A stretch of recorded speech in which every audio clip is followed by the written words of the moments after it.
The coronavirus has closed their doors, but the U.S. Department of Justice is still prosecuting healthcare crimes, and it's extracting rather painful settlements. Earlier this year, the DOJ settled a case involving what might be described as a twist on the free with purchase promotion so popular with regular merchants, regular in the sense of not having anything at all to do with healthcare. Here, the allegations were free with referral.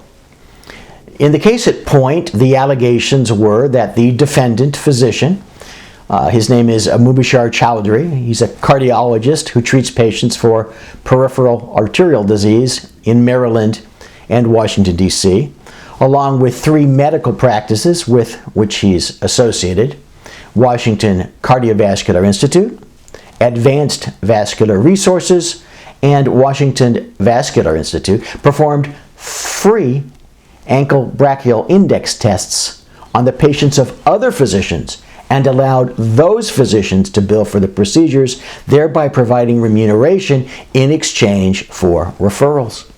On April 17, 2020, the DOJ announced that Dr. Chowdhury and the 3 medical practices have agreed to pay the United States government $750,000 to resolve the underlying False Claims Act allegations that they knowingly billed Medicare and TRICARE for claims in violation of the federal anti-kickback statute.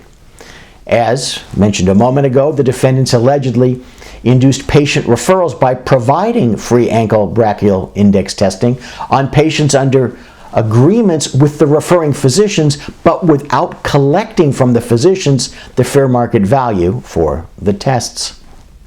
As you are well aware, right, the anti-kickback statute prohibits the knowing and willful payment of any remuneration to induce the referral of services or items that are paid for by a federal healthcare program.